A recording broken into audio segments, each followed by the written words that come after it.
हरे कृष्णा। आज की कथा में आप सभी भक्तों का हार्दिक स्वागत है। भगवान श्री कृष्ण और श्रीमती राधा रानी की कृपा सदैव आप और आपके समस्त परिवार पर बनी रहे। 13 दिसंबर 2024 आज है शुक्रवार का दिन और आज आप सुनेंगे मार्गशीर्ष मास की कथा का 28वां अध्याय। और आज है प्रदोष व्रत। तो बहुत से भक्त हैं जो कि व्रत धारण करते हैं, लेकिन अगर आप व्रत नहीं भी करते हैं तो भी भगवान भोलेनाथ और माता पार्वती की पूजा आज आपको जरूर करना है।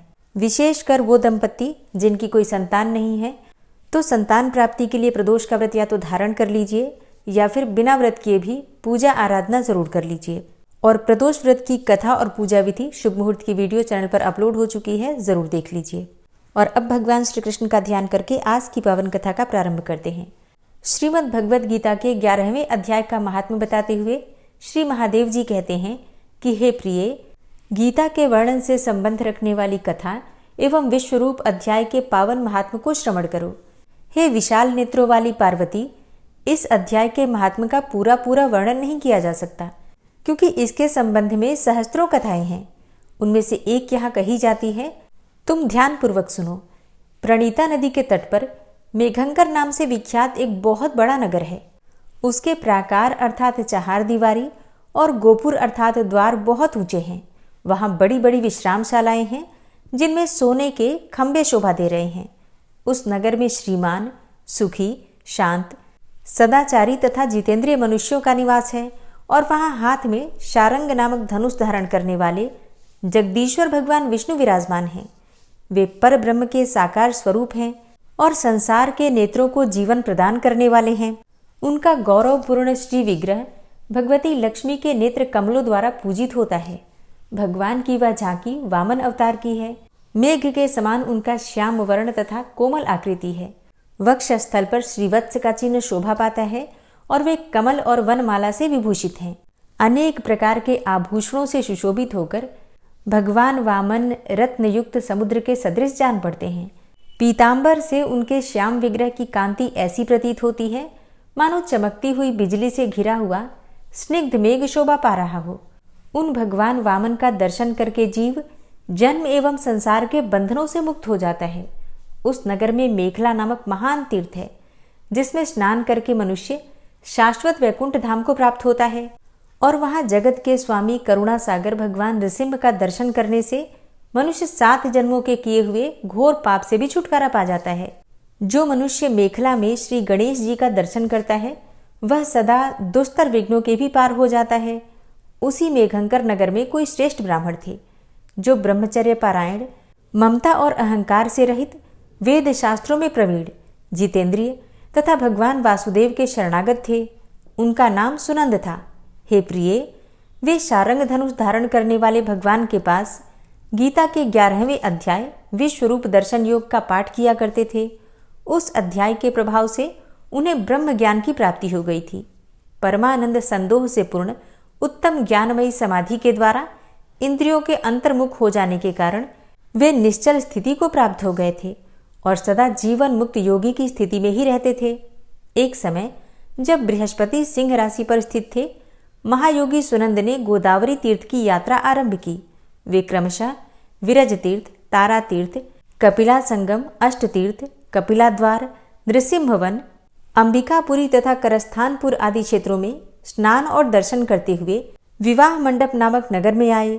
वहां उन्होंने प्रत्येक घर में जाकर अपने ठहरने के लिए स्थान मांगा, परंतु कहीं भी उन्हें कोई स्थान नहीं मिला।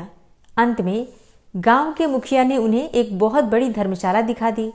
ब्राह्मण ने साथियों सहित उसके भीतर जाकर रात में निवास किया।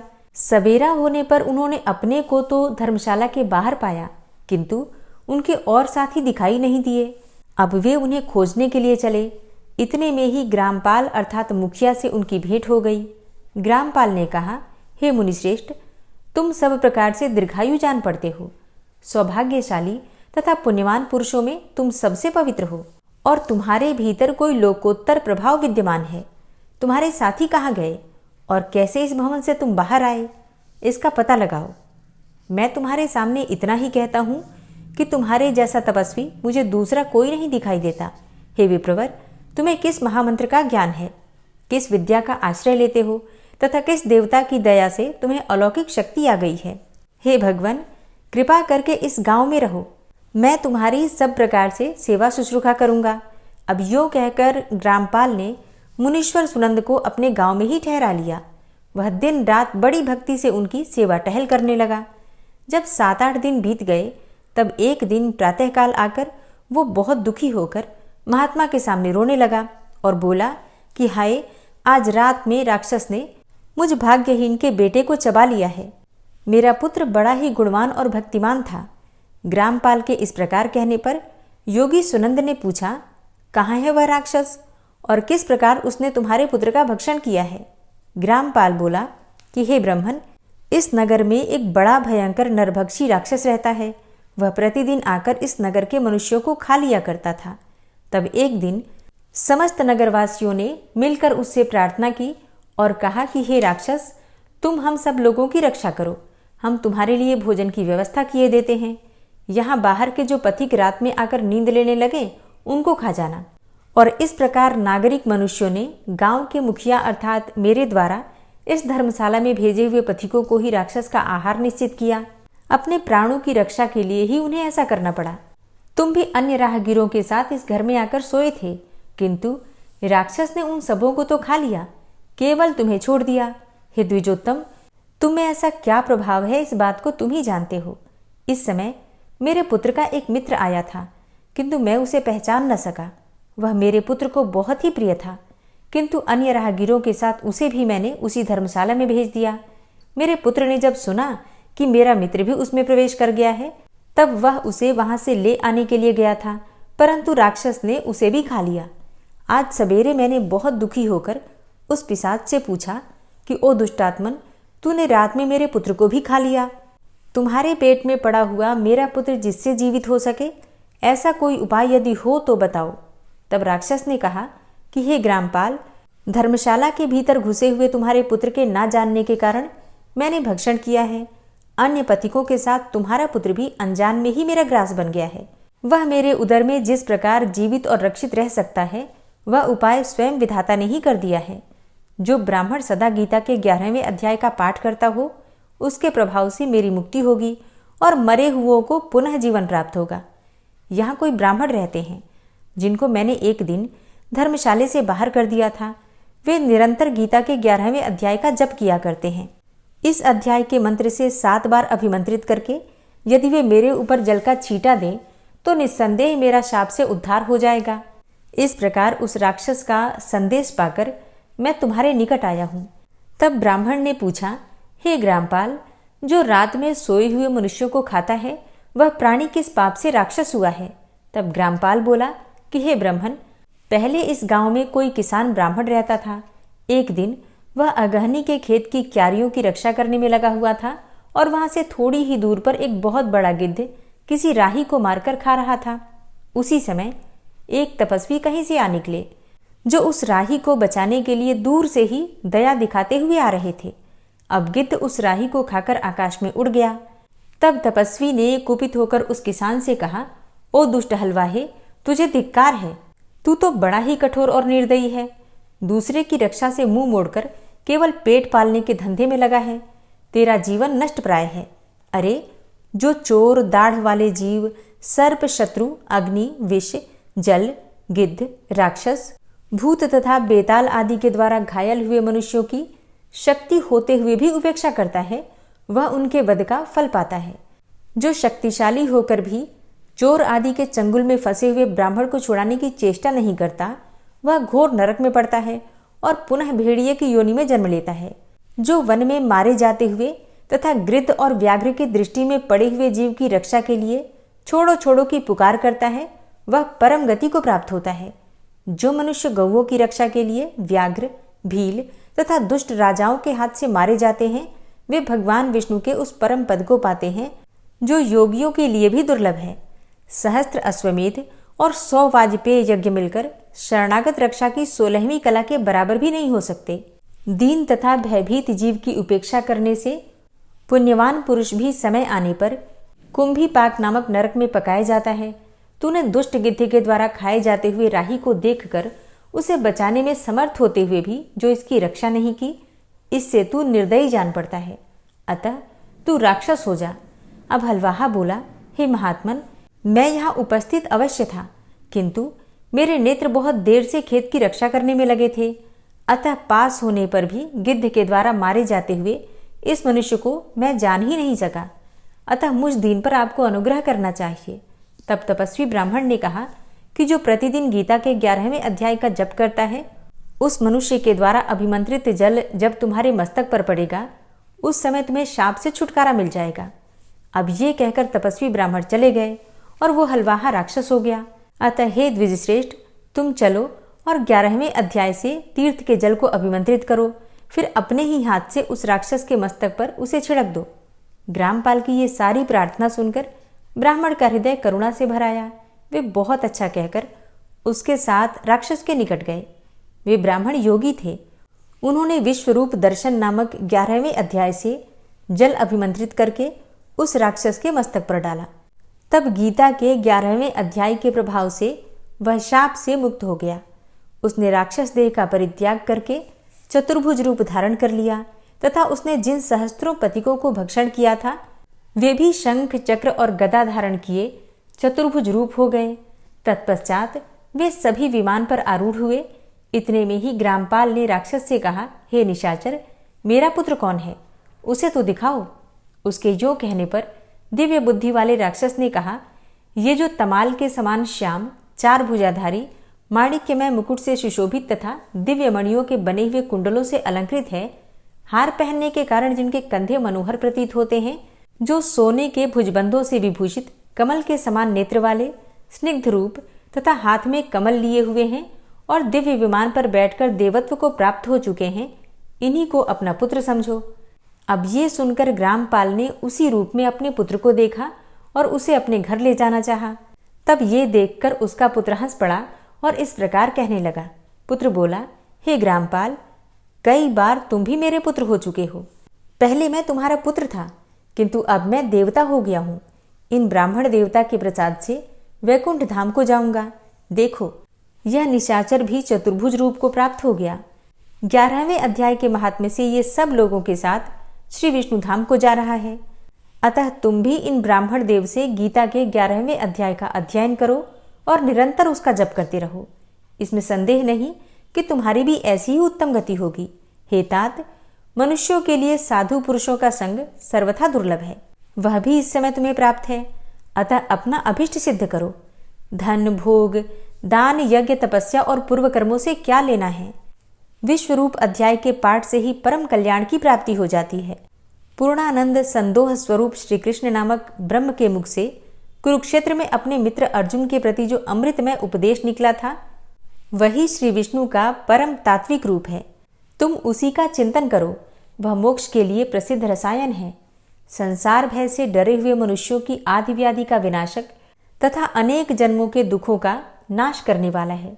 मैं उसके सिवा दूसरे किसी साधन को ऐसा नहीं देखता, अतः उसी का अभ्यास करो। श्री महादेव जी कहते हैं कि यो कहकर वह सबके साथ श्री विष्णु के परमधाम को चला गया। तब ग्रामपाल ने ब्राह्मण के मुख से उस अध्याय को पढ़ा। फिर वे दोनों ही उसके महात्म्य से विष्णुधाम को चले गए। हे पार्वती, इस प्रकार तुम्हें 11वें अध्याय की महात्म्य और कथा सुनाई है। इसके श्रवण मात्र से महान पातकों का नाश हो जाता है। इस प्रकार श्रीमद् भगवद गीता के 11वें अध्याय का महात्म्य समाप्त हुआ। और अब आप सुनेंगे श्रीमद् भगवद गीता के 12वें अध्याय का महात्म्य। श्री महादेव जी कहते हैं, हे पार्वती, दक्षिण दिशा में कोल्हापुर नाम का एक नगर है, जो सब प्रकार के सुखों का आधार, सिद्ध महात्माओं का निवास स्थान तथा सिद्धि प्राप्ति का क्षेत्र है। वह पराशक्ति भगवती लक्ष्मी का प्रधान पीठ है। संपूर्ण देवता उसका सेवन करते हैं। वह पुराण प्रसिद्ध तीर्थ, भोग एवं मोक्ष प्रदान करने वाला है। वहाँ करोड़ों तीर्थ और शिवलिंग है। रुद्र गया भी वही है। वह विशाल नगर लोगों में बड़ा विख्यात है। एक दिन कोई युवक पुरुष उस नगर में आया। वह कहीं का राजकुमार था। उसके शरीर का रंग गोरा, नेत्र सुंदर, ग्रीवा शंख के समान, कंधे मोटे, छाती चौड़ी तथा भुजाएं बड़ी बड़ी थी। नगर में प्रवेश करके सब और महलों की शोभा निहारता हुआ वह देवेश्वरी महालक्ष्मी के दर्शनार्थ उत्कंठित होकर मणिकंठ तीर्थ में गया और वहां जाकर उसने स्नान करके अपने पितरों का तर्पण किया। फिर महामाया महालक्ष्मी जी को प्रणाम करके भक्तिपूर्वक स्तवन करना आरंभ किया। राजकुमार बोला, जिसके हृदय में असीम दया भरी हुई है, जो समस्त कामनाओं को देती तथा अपने कटाक्ष मात्र से सारे जगत की सृष्टि, पालन और संहार करती हैं, उस जगन माता महालक्ष्मी की जय हो। जिस शक्ति के सहारे उसी के आदेश के अनुसार परमेष्ठी ब्रह्मा सृष्टि करते हैं, भगवान अच्युत जगत का पालन करते हैं तथा भगवान रुद्र अखिल विश्व का संहार करते हैं, उस सृष्टि, पालन और संहार की शक्ति से संपन्न भगवती पराशक्ति का मैं भजन करता हूँ। हे कमले, योगी जन तुम्हारे चरण कमलों का चिंतन करते हैं। हे कमलालये, तुम अपने स्वाभाविक सत्ता से ही हमारे समस्त इंद्रिय गोचर विषयों को जानती हो। तुम ही कल्पनाओं के समूह को तथा उसका संकल्प करने वाले मन को उत्पन्न करती हो। इच्छा शक्ति, ज्ञान शक्ति और क्रिया शक्ति, ये सब तुम्हारे ही रूप हैं। तुम परासंवित अर्थात परम ज्ञान रूपिणी हो। तुम्हारा स्वरूप निष्कल, निर्मल, नित्य, निराकार, निरंजन, अंतरहित, आतंक शून्य, आलंबहीन तथा निरामय है। हे देवी, तुम्हारी महिमा का वर्णन करने में कौन समर्थ हो सकता है, जो षट चक्रों का भेदन करके अंतःकरण के 12 स्थानों में विहार करती हैं। अनाहत, ध्वनि, विंदु, नाद और कला, ये जिसके स्वरूप हैं, उस माता महालक्ष्मी को मैं प्रणाम करता हूँ। हे माता, तुम अपने मुख रूपी पूर्ण चंद्रमा से प्रकट होने वाली अमृत राशि को बहाया करती हो। तुम ही परा, पश्यंती, मध्यमा और वैखरी नामक वाणी हो। मैं तुम्हें नमस्कार करता हूँ।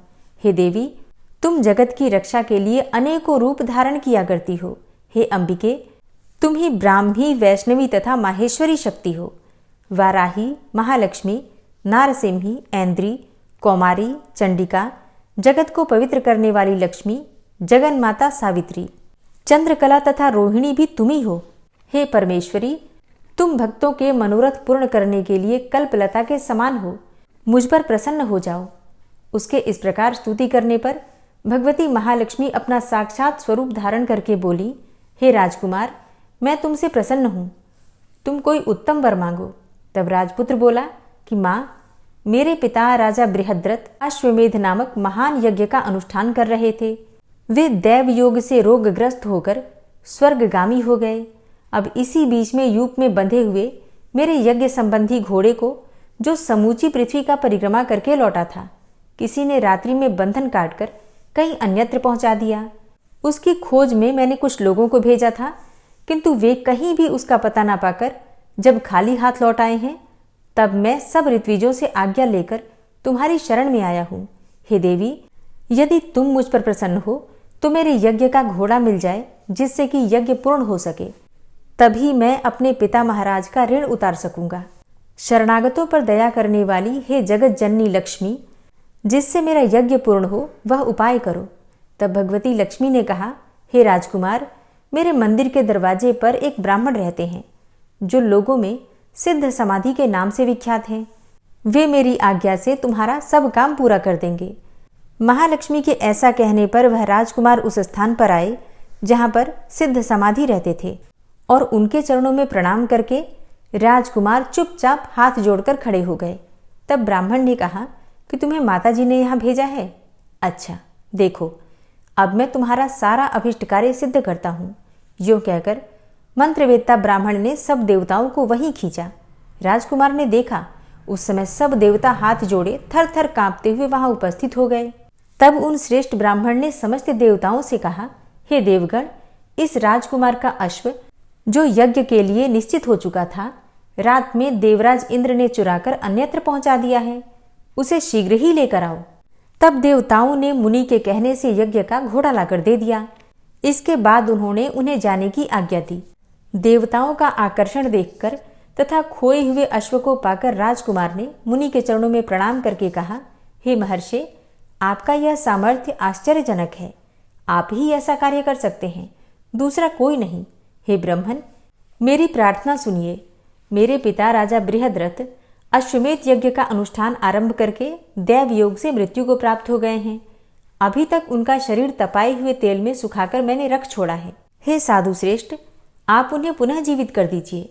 अब ये सुनकर महामुनि ब्राह्मण ने किंचित मुस्कुरा कर कहा, चलो, जहाँ यज्ञ मंडप में तुम्हारे पिता मौजूद हैं वहां चलते हैं। तब सिद्ध समाधि ने राजकुमार के साथ वहां जाकर जल अभिमंत्रित किया और उसे उस शव के मस्तक पर रखा। उसके रखते ही राजा सचेत होकर उठ बैठे। फिर उन्होंने ब्राह्मण को देखकर पूछा, हे धर्मस्वरूप, आप कौन हैं? तब राजकुमार ने महाराज से पहले का सारा हाल कह सुनाया। राजा ने अपने को पुनः जीवन दान देने वाले ब्राह्मण को नमस्कार करके पूछा कि हे ब्राह्मण, किस पुण्य से आपको यह अलौकिक शक्ति प्राप्त हुई है? उनके यो कहने पर ब्राह्मण ने मधुर वाणी में कहा, हे राजन, मैं प्रतिदिन आलस्य रहित होकर गीता के 12वें अध्याय का जप करता हूँ। उसी से मुझे यह शक्ति मिली है जिससे तुम्हें जीवन प्राप्त हुआ है। यह सुनकर ब्राह्मणों सहित राजा ने उन ब्रह्मर्षि से गीता के 12वें अध्याय का अध्ययन किया। उसके महात्म्य से उन सब की सद्गति हो गई। दूसरे दूसरे जीव भी उसके पाठ से परम मोक्ष को प्राप्त हो चुके हैं। हरे कृष्णा। आज की कथा का यहीं पर समापन करती हूँ। इसके आगे का वृतांत आप कल की कथा में सुनेंगे। उम्मीद करती हूँ कि श्रीमद् भगवद गीता के महात्म्य का ये अध्याय आप लोगों को जरूर पसंद आता होगा। आज की कथा में अगर आपने ध्यान दिया होगा तो अभिमंत्रित जल का महात्म्य बताया गया है।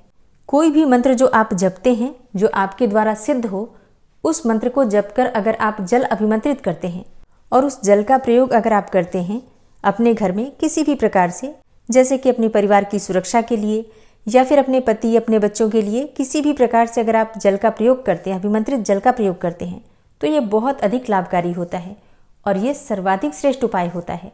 और अगर आप लोग जानना चाहते हैं कि किस प्रकार से जल को अभिमंत्रित किया जाता है और किस प्रकार से इसका प्रयोग किया जाता है, तो आप लोग कमेंट बॉक्स में ज़रूर लिखिए। बहुत जल्दी आपको इस विषय पर वीडियो मिल जाएगी। ठीक है, और अब आप सुनिए श्री राधा कृपा कटाक्ष स्तोत्र। श्री राधा कृपा कटाक्ष स्तोत्र।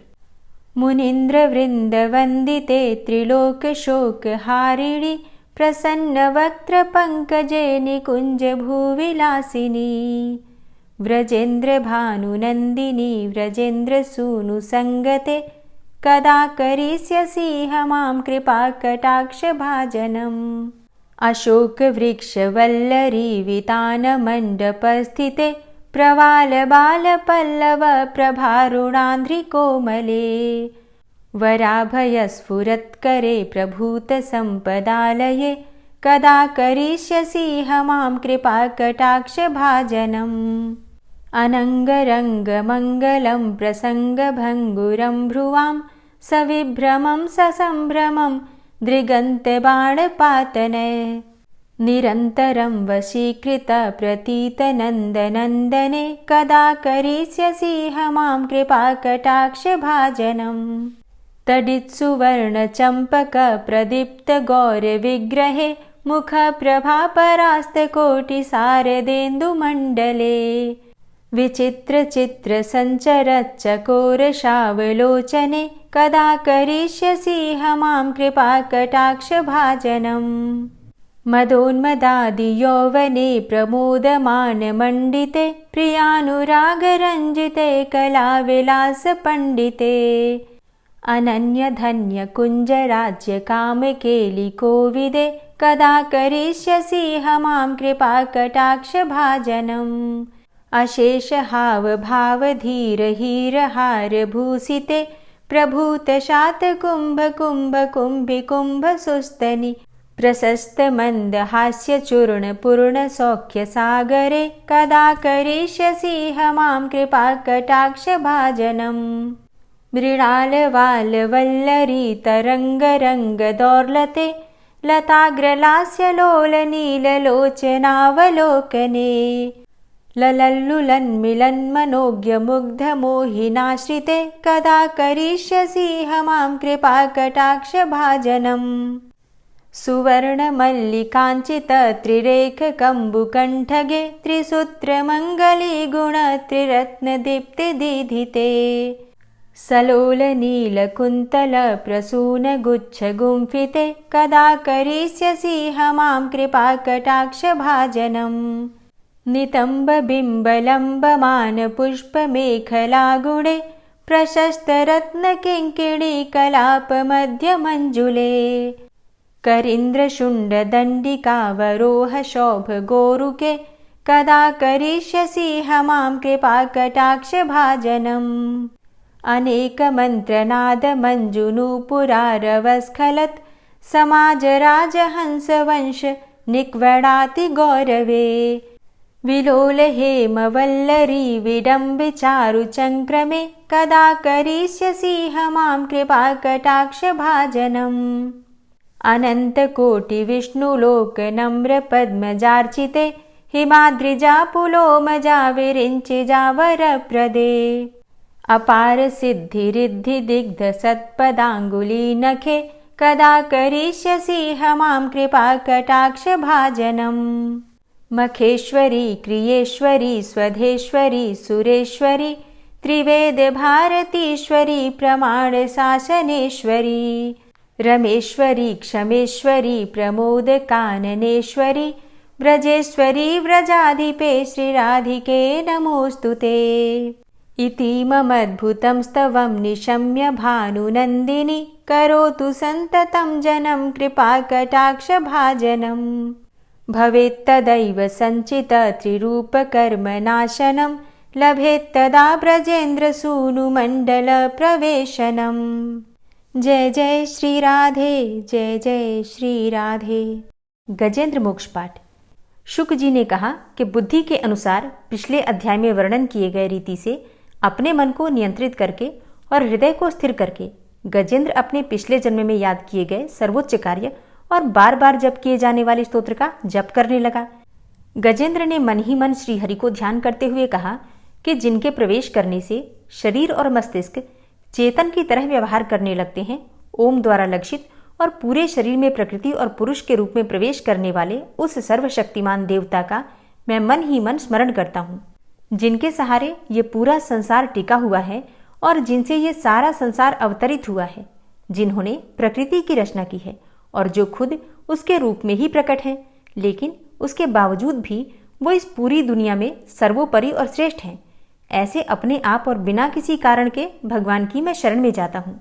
अपने संकल्प शक्ति के बल पर अपने ही स्वरूप में रचित और सृष्टि काल में प्रकट एवं प्रलय में अप्रकट रहने वाले इस शास्त्र प्रसिद्धि प्राप्त कार्य कारण रूपी संसार को जो बिना कुंठित दृष्टि के साक्ष्य रूप में देखते रहने पर भी लिप्त नहीं होते, चक्षु आदि प्रकाशकों के परम प्रकाशक प्रभु आप मेरी रक्षा करें।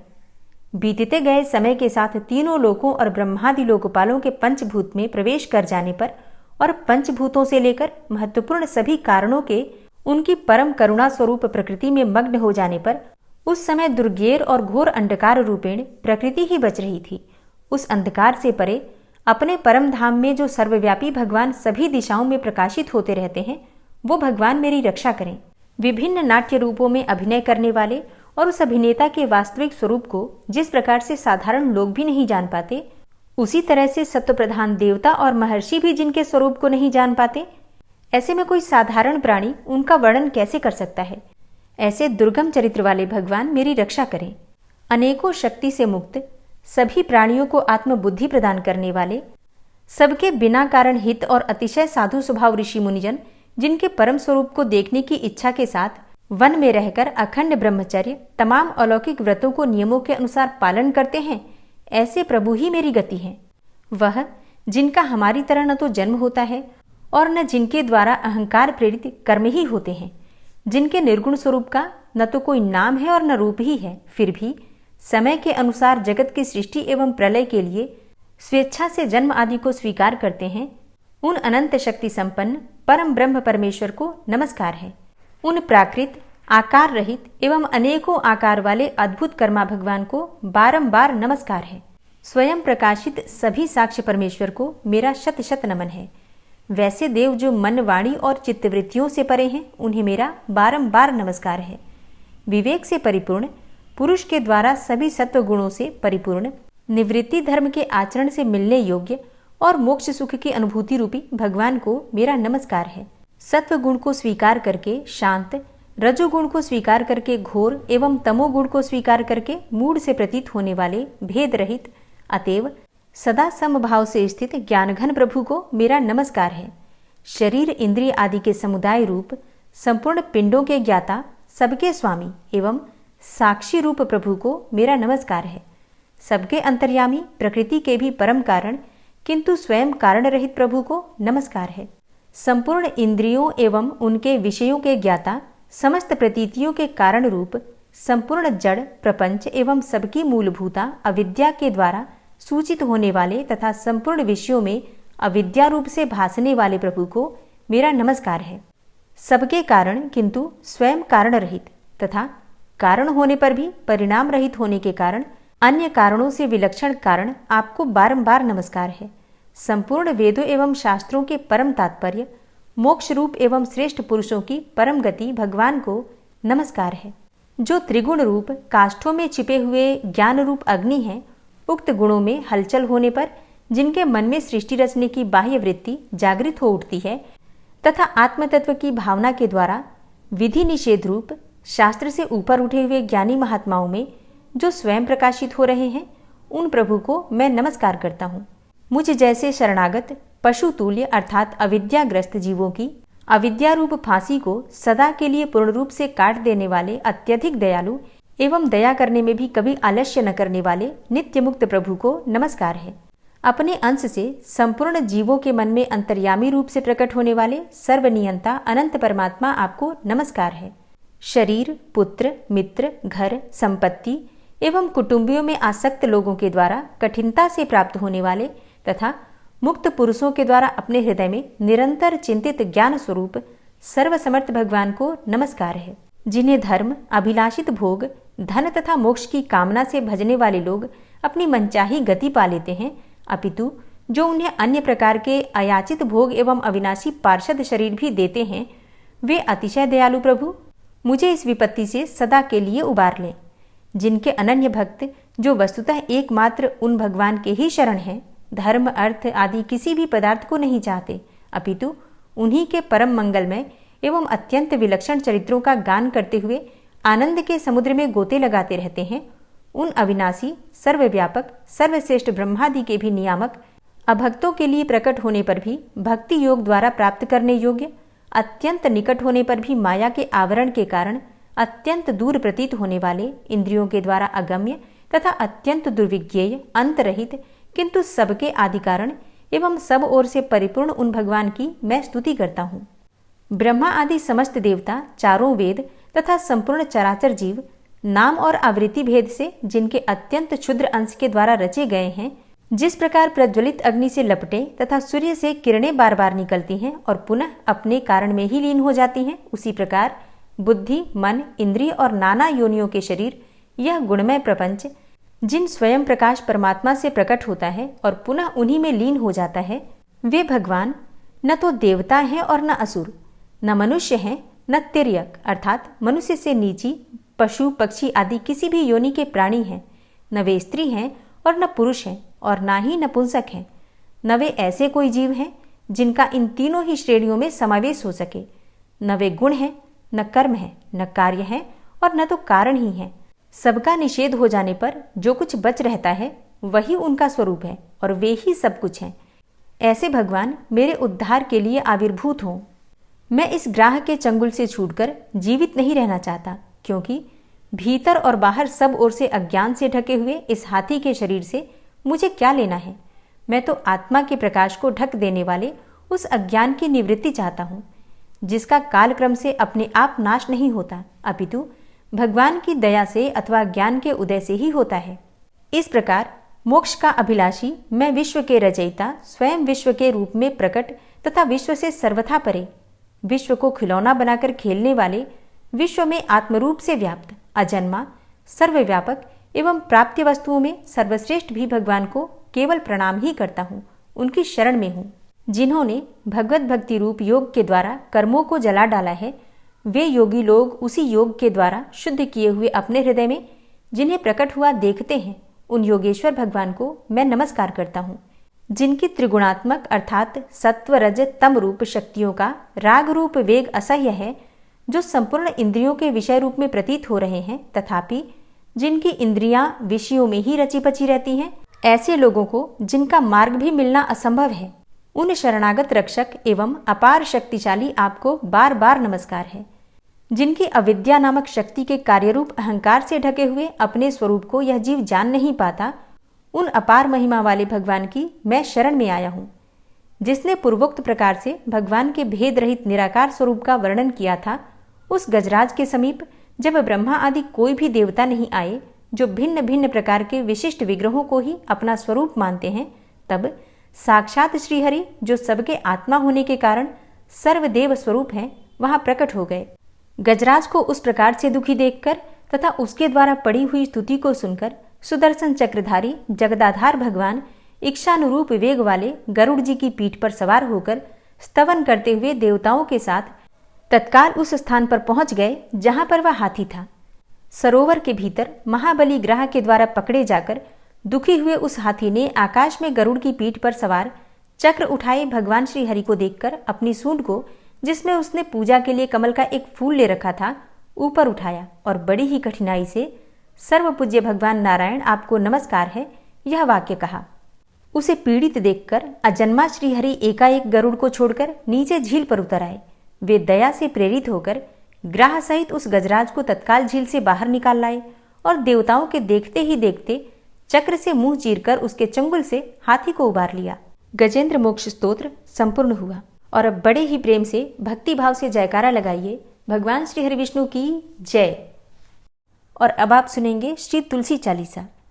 श्री तुलसी महारानी करु विनय सिरनाय, जो मम हो संकट विकट दीजे मात नशाय।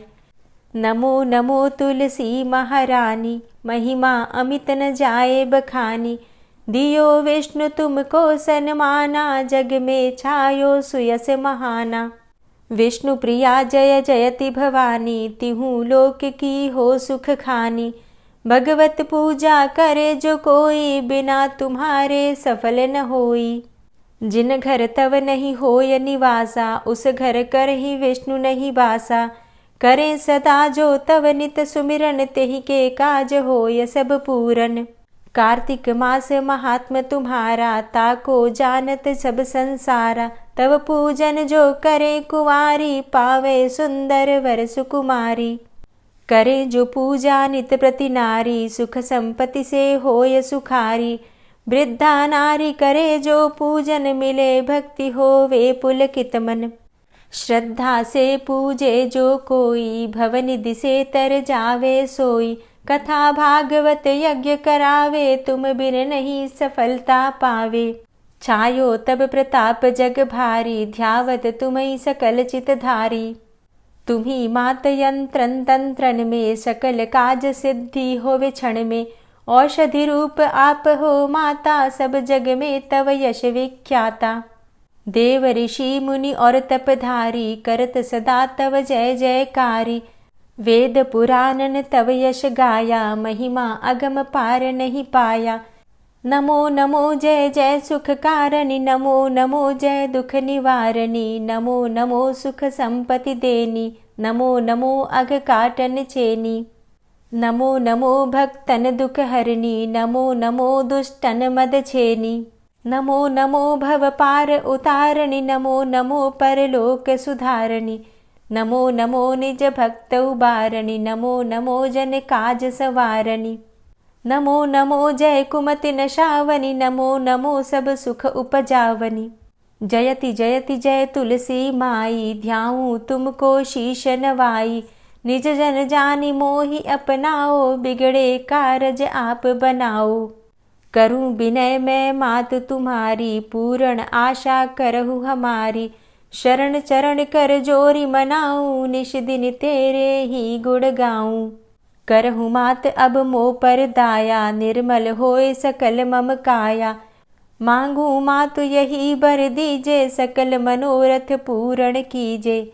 जानू नहीं कछु नेम आचारा, क्षमहु मातु अपराध हमारा। 12 मास करे जो पूजा, तासम जग में और नहीं दूजा। प्रथम ही गंगा जल मंगवावे, फिर सुंदर स्नान करावे। चंदन अक्षत पुष्प चढ़ावे, धूप दीप नैवेद्य लगावे। करे आचमन गंगा जल से, ध्यान करे हृदय निर्मल से। पाठ करे फिर चालीसा की, स्तुति करे मात तुलसा की। यह विधि पूजा करे हमेशा, ताके तन नहीं रहे कलेशा।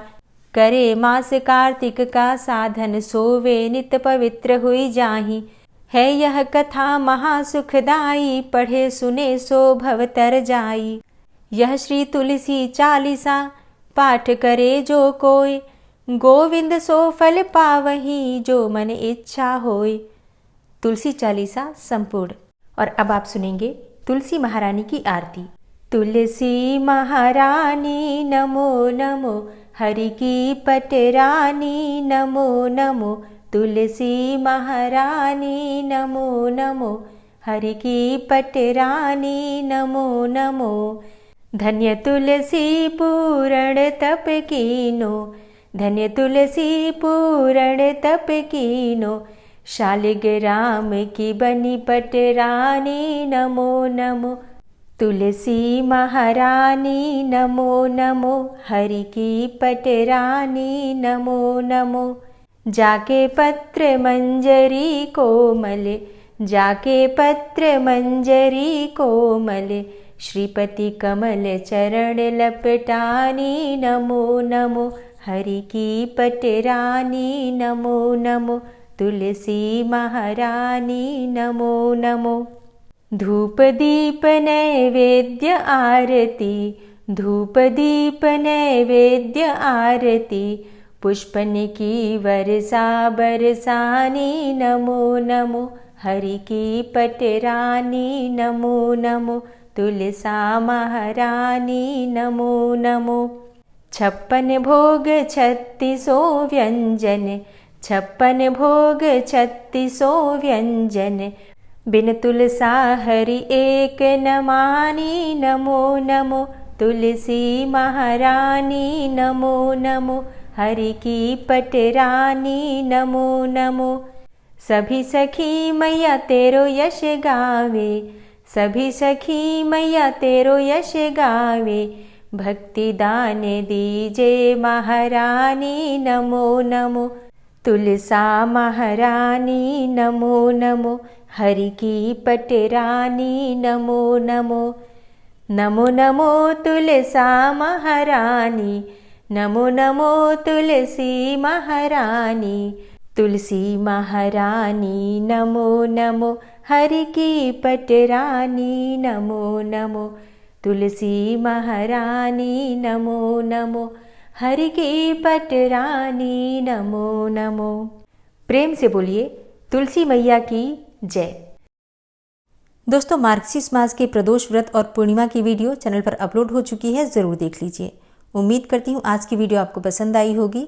तो अगर वीडियो अच्छी लगती है तो लाइक कीजिए, शेयर कीजिए और चैनल पर पहली बार आए हैं तो सब्सक्राइब करके बेल आइकन को ज़रूर प्रेस कर लीजिए अगर आपको आज की वीडियो अच्छी लगी है तो। मिलती हूँ मैं आपसे अगली वीडियो में, तब तक के लिए जय श्री राधे।